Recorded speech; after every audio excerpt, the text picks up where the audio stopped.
Hi, this is Komal Chaudhary. Very good morning to all at the YouTube channel GS365. Today we will discuss the current affairs for the day and first of all thing हम discuss करेंगे आज पहले अपने topics की कौन कौन से topic हम कवर करने वाले हैं आज के सेशन में so दैट आपको पता चल जाए कि क्या क्या टॉपिक हम आने वाली यानी कि अपनी क्लास में आज कवर करेंगे। इससे आपको पता चल जाएगा पहले ही कि हमारी क्लास किस डायरेक्शन में जाएगी, कौन कौन से टॉपिक हैं रिलीवेंट हैं या नहीं एग्जाम के पॉइंट ऑफ व्यू से। ठीक है, लास्ट लेक्चर में हमने टॉपिक हटाए थे, स्लाइड्स हटाई थी कि पहले बताया नहीं था, बट वो एक सीक्वेंस मुझे ठीक नहीं लगा सो मैंने वापस ऐड कर दिया। आई एक्सट्रीमली सॉरी जिनको ये खराब लगता है उनके लिए। ठीक है, बट टॉपिक तो कंक्लूड करने चाहिए ताकि आपको पता चल जाए कि क्लास किस डायरेक्शन में जाने वाली है। तो स्टार्ट करते हैं सबसे पहले टॉपिक्स की कौन कौन से टॉपिक हम आज के सेशन में कवर करेंगे। उससे पहले जिन स्टूडेंट्स ने अभी तक चैनल को सब्सक्राइब नहीं किया है वो चैनल को सब्सक्राइब कर लें ताकि आपको अपकमिंग वीडियोस जो भी आएंगी, चाहे वो करंट अफेयर्स का हो चाहे वो फाउंडेशन से रिलेटेड हो, आपको नोटिफिकेशन मिलता रहे। ठीक है, जब आप एक लेक्चर लेंगे तो आपको पता चलेगा कि कितना कॉम्प्रिहेंसिव और डीप अंडरस्टैंडिंग हम देते हैं किसी भी टॉपिक को लेकर। ठीक है, ये हमारा रहेगा चैनल। अगर आप जुड़ना चाहें तो जुड़ सकते हैं टेलीग्राम चैनल GS365@u, जहां आपको लेक्चर्स की PDF आपके साथ शेयर की जाती है। तो एक और इशू यहाँ पे हम सॉल्व कर देते हैं, एक और प्रॉब्लम का हमारे पास सॉल्यूशन क्या है कि आपको कुछ भी नोट डाउन करने की ज़रूरत नहीं होती है। जो भी हम टाइप करते हैं, टाइप डाटा हो या फिर हैंड रिटन डाटा हो, पूरा का पूरा डाटा ग्रुप में शेयर किया जाता है ताकि आपको कोई प्रॉब्लम ना फेस करनी पड़े, यानी आपको ऐसा ना हो रिवीजन के दौरान आप कुछ चीज़ मिस कर जाए। ऐसा जो संभावना है उसे ख़त्म करते हुए हम सारी चीज़ें ग्रुप में शेयर करते हैं ताकि आपको आसान से आसान तरीके से चीज़ें प्राप्त हों और आप इजीली रिवाइज कर पाएँ चीज़ें। सो ये हमारा मोटिव था। तो चैनल सब्सक्राइब कर लीजिएगा, पैसे नहीं लगते हैं, और चैनल को ज्वाइन कर लीजिएगा for your better understanding, better revision. ठीक है, तो स्टार्ट करेंगे हम आज के पहले टॉपिक कि कौन कौन से जो वो टॉपिक हैं जिन्हें हम आज अपने लेक्चर में कवर करने वाले हैं। तो सबसे इम्पोर्टेंट टॉपिक हमने रखा है कि कैबिनेट ने राष्ट्रीय सहकारी विकास निगम NCDC के अनुदान सहायता योजना को मंजूरी दे दी है। ठीक है, नेक्स्ट हमारा है प्रधानमंत्री किसान संपदा योजना PMKSY के लिए अतिरिक्त राशि को मंजूरी दी गई है। जानेंगे बहुत ही डिटेल में, हम इन योजनाओं को जानेंगे क्या क्या होने वाला है, सब कुछ बहुत ही डिटेल में समझने वाले हैं। So no need to worry, just अपनी कुर्सी की पेटी बांध लो। सुप्रीम कोर्ट ने संसद में अयोग्यता पर निर्णय लेने संबंधित अध्यक्ष के अधिकार पर पुनर्विचार करने की सिफारिश की है। और एक है हमारा कि कांडला पत्थर पर स्वदेशी रूप से निर्मित ग्रीन हाइड्रोजन विद्युत संयंत्र चालू किया गया है।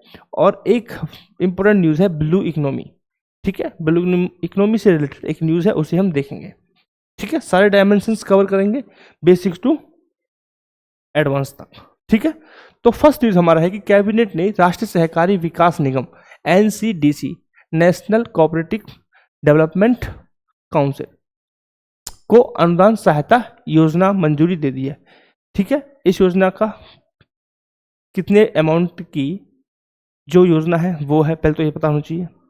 तो इस योजना का परिव्यय यानी कि व्यय जो होने वाला है 2025-26 से लेकर 2028-29 तक, तो 2025-26 से लेकर के 2028-29 तक का जो एस्टिमेट है परिव्यय कितना है, तो बताया गया है 2000 करोड़ रुपए निर्धारित किया गया है। कितना किया गया है? 2000 करोड़। ठीक है साहब, 2000 करोड़ रुपए निर्धारित किया गया है। यह राशि 5 करोड़ रुपए प्रतिवर्ष के अनुसार भारतीय बजट के से प्राप्त की जाएगी। ठीक है, यानी कि पूरी ओवरऑल 4 साल के लिए 2000 करोड़ रुपए क्या किया सैंक्शन किए गए हैं, जो कि हर बजट में 500 करोड़ रुपए हर बजट के साथ प्राप्त होंगे NCDC को। ठीक है। तो एनसीडीसी बेसिकली है क्या, पहले आपको ये पता होना चाहिए। सिंपल न्यूज़ क्या था हमारा, न्यूज़ ये था कि एनसीडीसी के लिए एक क्या है अमाउंट है, उसको मंजूरी कर दी गई है। तो मैंने बता दिया अमाउंट कितना है, 2000 करोड़ रुपए है। कितने कालखंड के लिए किया गया है, तो 2025-26 से लेकर 2028-29 तक के कालखंड के लिए किया गया है। अगर हम बात करें कि एनसीडीसी जो योजना है, उसके सहायता अनुदान है, उसके बारे में थोड़ा समझें तो क्या योजना है, ये कौन सी योजना है। ठीक है, तो भाई जब हम बात कर रहे हैं एनसीडीसी योजना, अनुदान सहायता योजना, तो यह योजना है केंद्रीय क्षेत्र की योजना है। पहले तो कौन सी योजना है बेटा, केंद्रीय क्षेत्र की योजना। आप मुझे बताइए कि हम बात कर चुके हैं केंद्रीय क्षेत्र की योजना क्या होती है, योजना कितने प्रकार की होती है हम बात कर चुके हैं। तो आप मुझे बताइए कि केंद्रीय क्षेत्र की योजना से आप क्या समझते हैं। तो जब हमने लास्ट लेक्चर में हमने बात की थी कि योजना 3 प्रकार की होती है, केंद्रीय क्षेत्र की योजना, राज्य क्षेत्र की योजना और केंद्र और राज्य दोनों मिलकर जिसमें हम फाइनेंस और मैनेज करते हैं वो। ठीक है, क्लियर।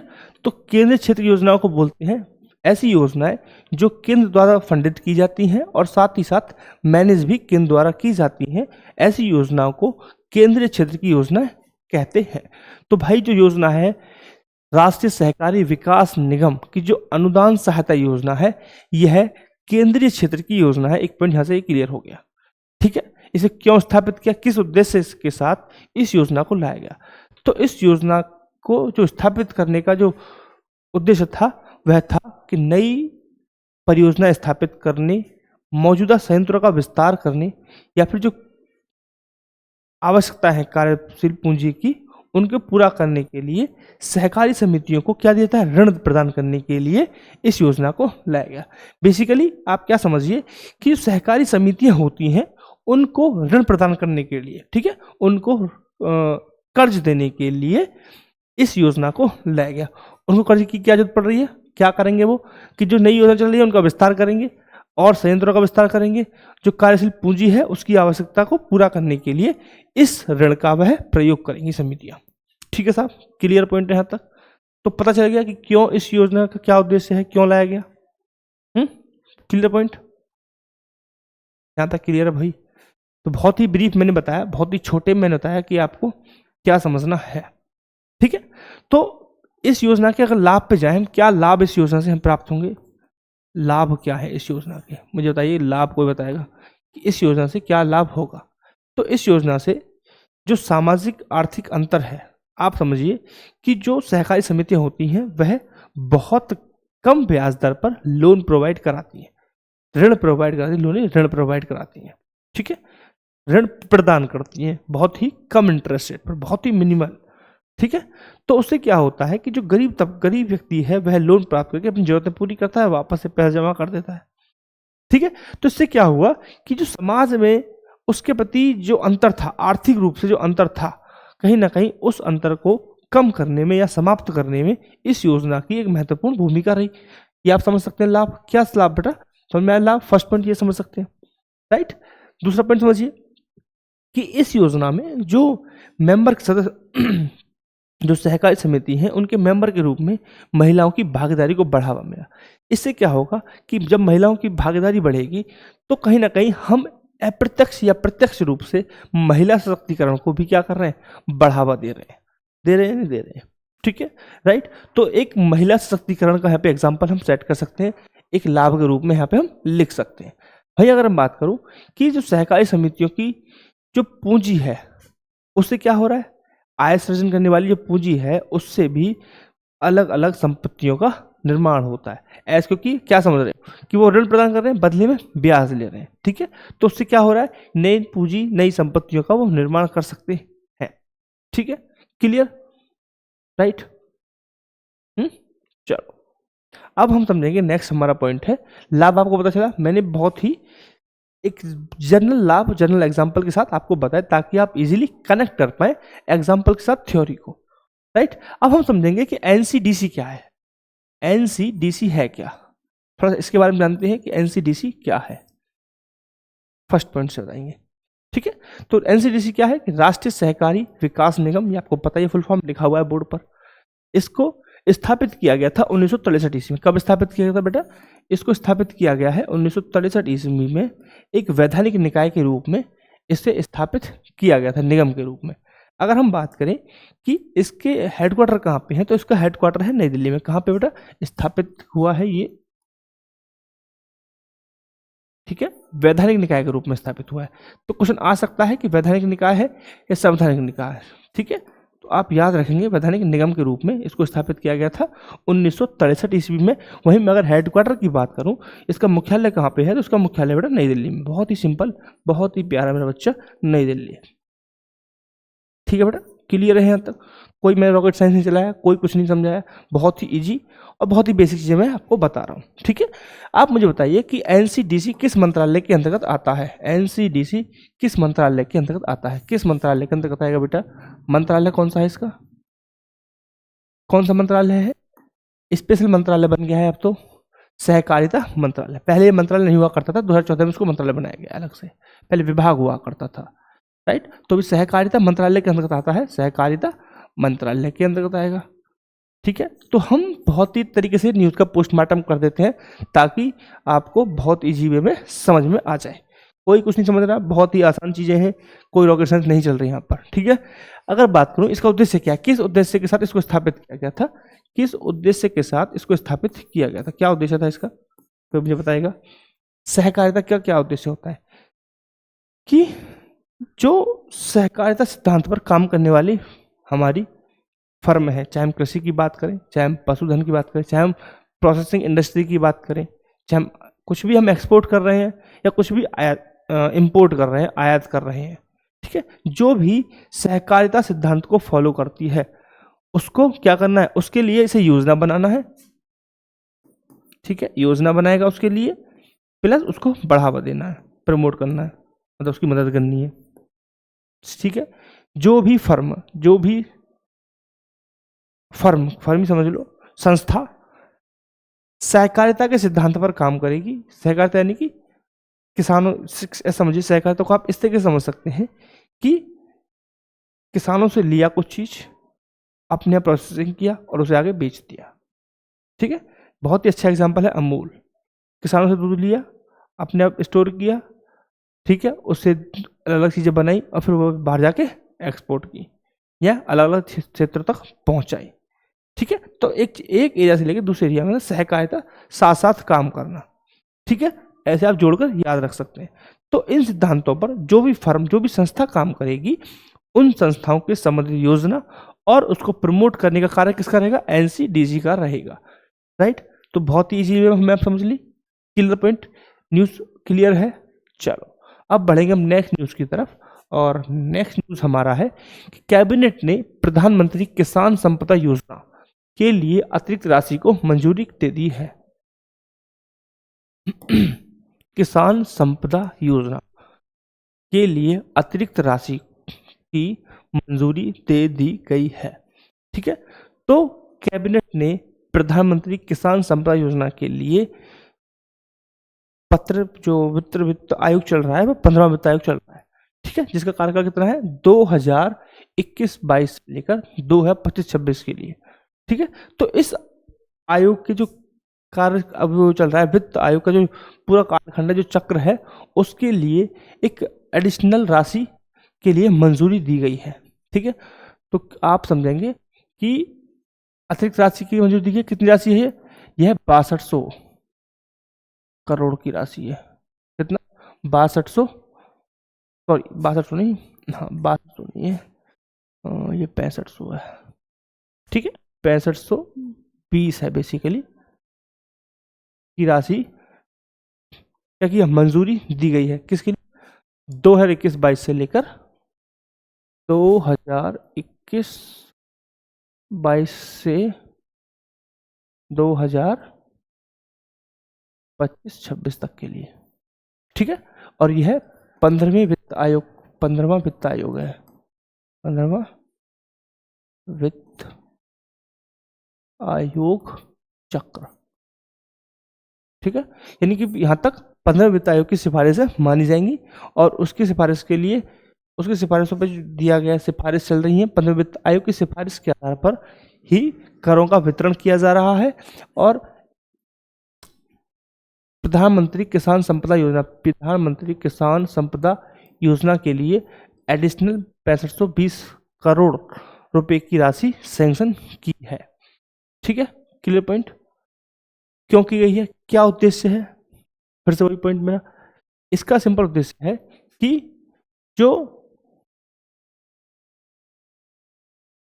खाद्य उत्पाद हैं हमारे, ठीक है, खाद्य उत्पाद की संबंधित इकाइयां हैं, उनको स्थापित करने के लिए, दोबारा सुन लीजिए, दोबारा सुन लीजिए, क्या है, 50 बहु खाद्य उत्पाद इकाई स्थापना के लिए। ठीक है, नोट ही कर दिया मैंने, बोलने की जगह लिख ही दिया है कि क्यों पैसा ये सैंक्शन किया गया है। तो क्या उद्देश्य है कि जो 50 बहु खाद्य इकाइयों की स्थापना करने में इस पैसे को यूज किया जाएगा। ठीक है, इससे क्या होगा, इससे होगा कि खाद्य सुरक्षा बढ़ेगी। ठीक है, इससे क्या होगा,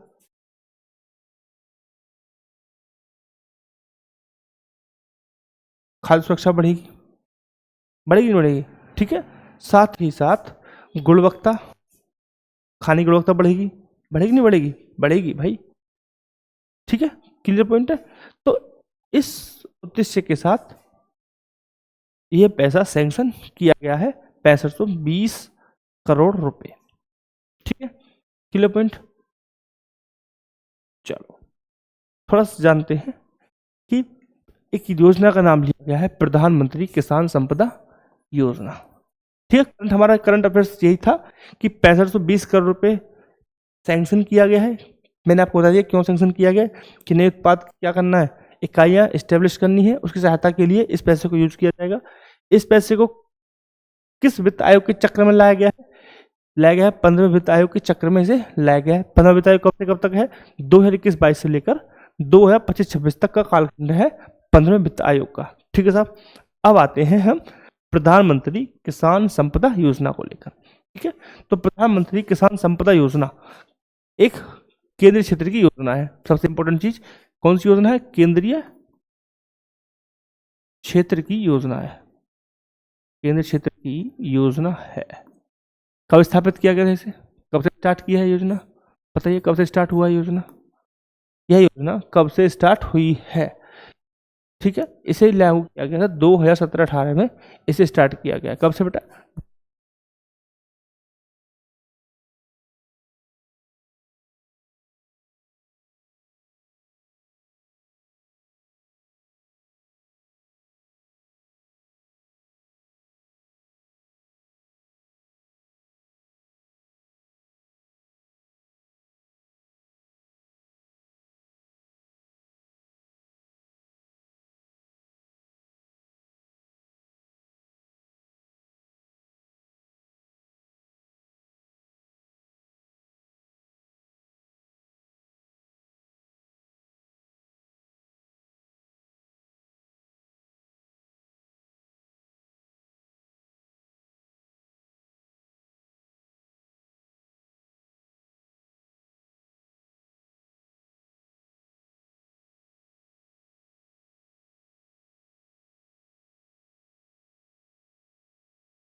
सो ये थी हमारी आज न्यूज़। अब बढ़ेंगे हम नेक्स्ट न्यूज़ की तरफ, ठीक है। सो नेक्स्ट न्यूज़ हमारा है कि ब्लू इकोनॉमी को हम जानेंगे। ब्लू इकोनॉमी,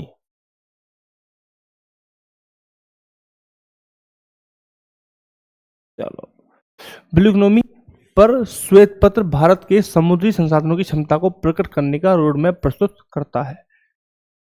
आप पहले बताइए कि न्यूज़ हमारा है कि ब्लू इकोनॉमी पर भारत ने एक श्वेत पत्र जारी किया है जो बताता है कि भारत की तैयारियां क्या हैं, ठीक है, क्लियर पॉइंट। तो यह किसे जारी किया है? तो केंद्रीय मंत्री ने जारी किया है, तो जाहिर सी बात सेंट्रल गवर्नमेंट का रोल इसमें है। तो सिंपल सा आप समझ सकते हैं कि पहले मुझे बताइए कि ब्लू इकोनॉमी है क्या, वर्ड से आप क्या समझते हैं ब्लू इकोनॉमी से, क्योंकि जब तक आपको बेसिक चीज़ें नहीं पता रहती तो आप न्यूज़ को कनेक्ट कैसे करेंगे। तो ब्लू इकोनॉमी है क्या, जब आपको पता चलेगा ब्लू इकोनॉमी क्या है, देन आप कनेक्ट कर पाएंगे कि किससे संबंधित क्या स्टेटमेंट पास किया है, क्या बोला गया है, वो है क्या चीज़। तो ब्लू इकोनॉमी क्या है? ब्लू इकोनॉमी में समुद्री संसाधनों के साथ साथ समुद्री और तटीय क्षेत्रों में मानव निर्मित अवसंरचना शामिल होती है। यह आर्थिक समृद्धि, पर्यावरण संधारणीयता, राष्ट्र रक्षा में योगदान देती है। देखो, ब्लू इकोनॉमी बहुत ही सिंपल है। जो संसाधन है वह समुद्र से जुड़े हुए होने चाहिए, ठीक है। अब समुद्र से जुड़े हुए संसाधन है, साथ ही साथ मानव निर्मित जो इंफ्रास्ट्रक्चर है, अवसंरचना है, वह भी ब्लू इकोनॉमी में आती है, ठीक है साहब, क्लियर पॉइंट। तो आपको पता चल गया ब्लू इकोनॉमी क्या है। दोबारा सुन लीजिए, ब्लू इकोनॉमी में समुद्री संसाधनों के साथ साथ, ठीक है, समुद्री संसाधन तो इसमें इसका पार्ट है ही है, लेकिन उसके अलावा जो समुद्र या फिर तटीय क्षेत्रों में मानव के द्वारा जो भी अवसंरचना बनाई जाती है समुद्र के पास, ठीक है, समुद्र के तट की बात हो रही है, नदियों के तट की बात नहीं हो रही है। समुद्र के तट के पास जो भी अवसंरचना मानव के द्वारा बनाई जाती है वह सब किसका पार्ट है? ब्लू इकोनॉमी का पार्ट है, ठीक है। चाहे समुद्र के किनारे कोई भी अवसंरचना हो, ठीक है, वो सब किसके पार्ट है? ब्लू इकोनॉमी का पार्ट है। जैसे कि आप एग्जाम्पल समझ सकते हैं, कोई बीच है, वहाँ आप गए, वहाँ जो भी एक्टिविटी होती है वैसे किसका पार्ट है? समुद्री यानी ब्लू इकोनॉमी का पार्ट है, ठीक है। बीच में कोई हर एक्टिविटी, कोई भी एक्टिविटी हो, चाहे वहाँ पे कोई गेम का हम कर रहे हैं, चाहे वहाँ पे कोई रेस्टोरेंट क्यों ना हो, ठीक है, वो भी किसका पार्ट है? ब्लू इकोनॉमी का पार्ट है, राइट, क्लियर पॉइंट है, क्लियर पॉइंट। इसका उद्देश्य क्या है, क्यों लॉन्च किया गया है, क्या बोला है? तो भाई मेरे, भारत की जो ब्लू इकोनॉमी है उसका रूपांतर संबंधित एक डॉक्यूमेंट है, जिसका जो डॉक्यूमेंट का जो हेडिंग है, जो हेडलाइन है, वह है निवेश, नवाचार और सतत विकास, ठीक है। जो श्वेत पत्र जारी किया है, इस श्वेत पत्र का कहाँ गया, हाँ ये रहा, श्वेत पत्र जो जारी किया गया है, इस श्वेत पत्र का जो हेडिंग है वह क्या है? क्या हेडिंग है बताया हमने? निवेश, नवाचार और सतत विकास। आप चाहे तो लिख सकते हैं निवेश,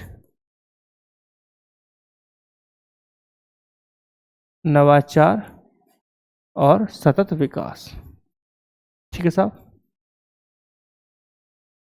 ये क्या है? शीर्षक है, ये हेडिंग है, यही क्या है? इस डॉक्यूमेंट का उद्देश्य है, ठीक है। और इसका जो रोड मैप है वह कब तक का क्या टारगेट किया गया है?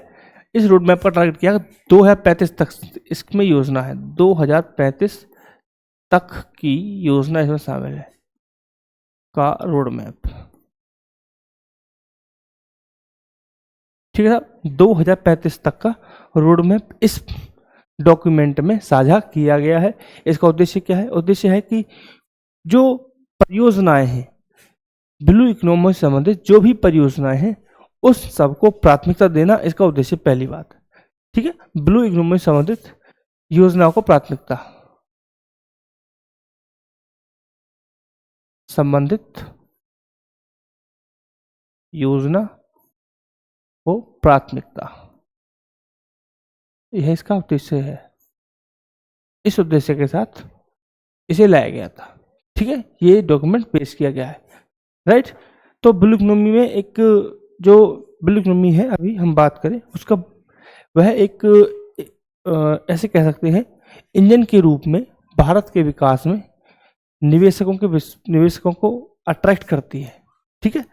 और इससे भारत की अर्थव्यवस्था को क्या मिलता है, बूम मिलता है, एक एडवांटेज मिलता है। अगर मैं बात करूं भारत की जो ब्लू इकोनॉमी है वो कितनी है, क्या है, क्षेत्र क्या है, किस पर आधारित है, तो भारत की ब्लू इकोनॉमी, हमने बात की समुद्री संसाधन और तटीय क्षेत्र, ठीक है।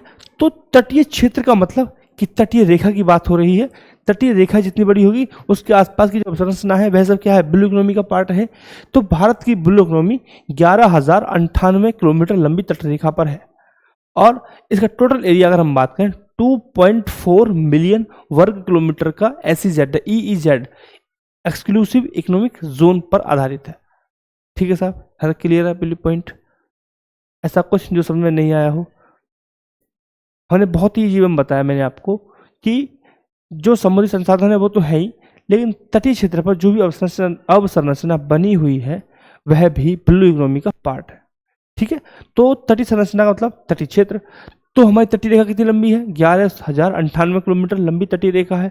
और अगर मैं एरिया वाइज बताऊं तो 2.4 मिलियन वर्ग किलोमीटर का जो EEZ है एक्सक्लूसिव इकोनॉमिक जोन पर आधारित है ब्लू इकोनॉमी, ठीक है। क्लियर पॉइंट,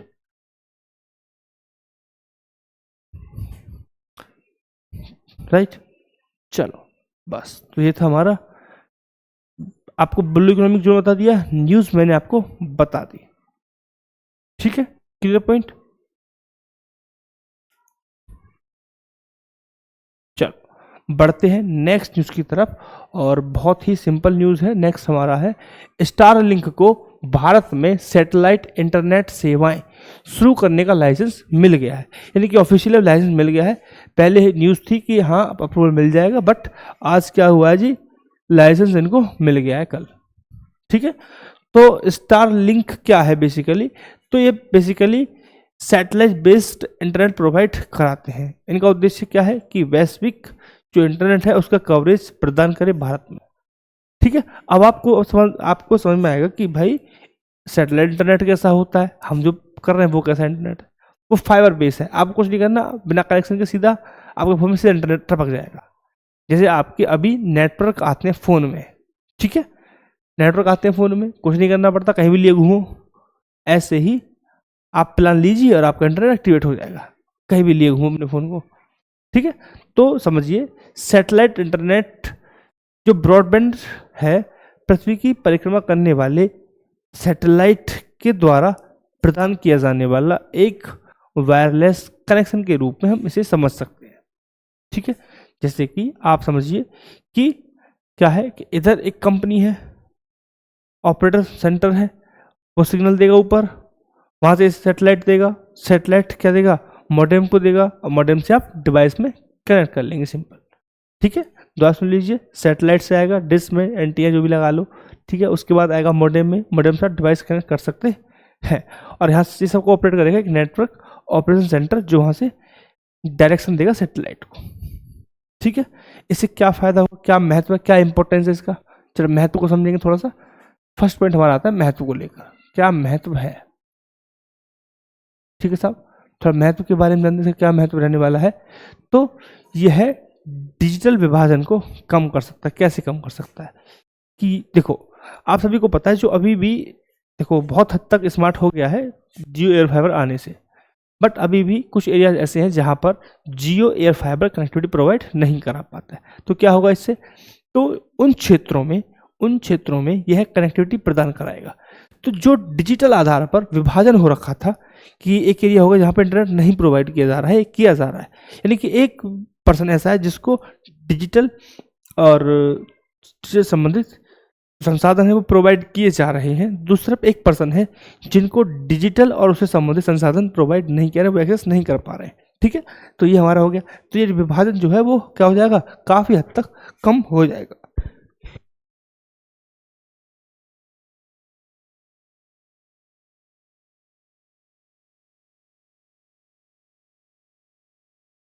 ठीक है। तो ये काफ़ी हद तक विभाजन कम हो जाएगा। दूसरा आप समझ सकते हैं आपदा से संबंधित, ठीक है। आप समझिए आपदा को लेकर कि ऐसे सॉरी, आप सभी को पता है कि जो आपदा होती है वह हमेशा कहाँ पे होंगी, जो एरिया बहुत ही सेंसिटिव होंगे, पहाड़ी एरियाज हो गए, ठीक है, हम एग्जांपल ग्रुप समझ सकते हैं, सियाचिन वाला एरिया हो गया अपना, इधर ईस्टर्न पूरा एरिया हो गया। तो ऐसे जो क्षेत्र है वहाँ पर आपदाएं ज़्यादा आती हैं। अब दूसरा, ऐसे एरियाज में जो इंटरनेट कनेक्टिविटी है वो नहीं पहुँच पाती है। तो क्या हो रहा है कि जो आपदा प्रबंधन है वह भी उसमें क्या है, जो क्या कैसे कह सकते हैं, इंफॉर्मेशन समय पर नहीं पहुंच पाती है, संचार समय पर नहीं हो पाता है, प्रॉपर कम्युनिकेशन नहीं हो पाता है।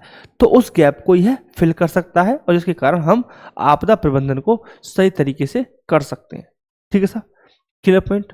दूसरा, आप समझिए कि अभी नई नई टेक्नोलॉजीज आ रही हैं, चाहे हम बात करें स्मार्ट कृषि की, मतलब खेती को भी स्मार्ट तरीके से करते हैं लोग, ठीक है, इंटरनेट ऑफ थिंग्स समझ लो, टेलीमेडिसिन समझ लो, या फिर ऑनलाइन एजुकेशन समझ लो, इन सबको अपनाने में क्या होगा, इजीली सुविधाएं प्रदान करेगा, है ना, वो स्मार्ट रहेगा, ऐसे गोल गोल नहीं घूमेगा, है ना।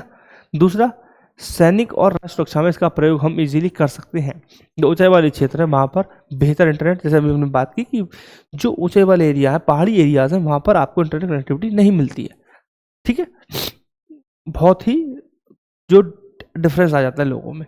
तो इससे क्या होगा, वहाँ पर इजीली इंटरनेट एक्सेसिबल हो जाएगा, जिससे हम बेहतर इंटरनेट सुविधा के लिए भारतीय सेना पहले से ही जो उपयोग कर रही है उसे कर सकते हैं, ठीक है, उसको भी हम प्रयोग में ले सकते हैं और ये हमारे लिए एक एडवांटेज के रूप में से हम देख सकते हैं, ठीक है, क्लियर पॉइंट। अच्छा, अब हम आते हैं चुनौतियों को लेकर, समस्या क्या है, प्रॉब्लम्स क्या है। दूसरा पॉइंट हमारा चुनौतियों को लो, क्योंकि मैं हमेशा कहता हूँ not too good not to be bad. चुनौती गलत लिख दिया मैं, थोड़ा चेक कर देता हूँ। इतने अच्छा था तो अब से पहले क्यों नहीं किया, क्वेश्चन ही आ जाता है भाई, इतना अच्छा था तो अब से पहले इसे क्यों अप्रूवल नहीं दिया गया, लाइसेंसिंग क्यों नहीं हुई। तो आप ये समझिए कि पहला सबसे इम्पोर्टेंट चीज़ है, ये बहुत महंगा है, इसके चार्ज बहुत महंगे, अप्रॉक्सीमेटली कम से कम 2,000-3,000 रुपये का इसका वो रहने वाला है प्लान, मिनिमम प्लान, समझ रहे हो आप। जो काम हम 706 रुपये में कर लेते हैं जियो एयर फाइबर वाले, वो ये काम करेंगे क्या 3,000-4,000 में।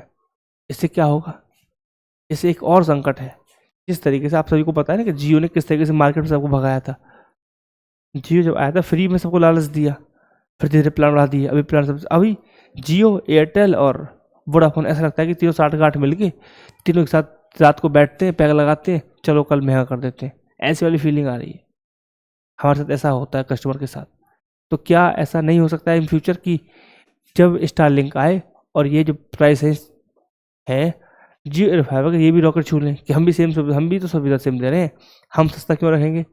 ठीक है, हम 2,000-3,000 नहीं रखेंगे, हम 1,000 तो कर ही सकते हैं, तो हमें पे मार पड़ने की उम्मीद है भाई, ठीक है, आप इसे कनेक्ट कर सकते हैं, ठीक है, ये भी कहीं बुक में ऐसा इससे क्या एनालिसिस नहीं मिलेगा, थोड़ा गंदा सा है, ठीक है। तो जो, हाँ लेकिन ये पक्का है, ये आपको मिल जाएगा कि जो हमारे ब्रॉडबैंड अभी हैं कंपेयरली उनसे ज़्यादा इसका प्राइस रहने वाला है, ठीक है।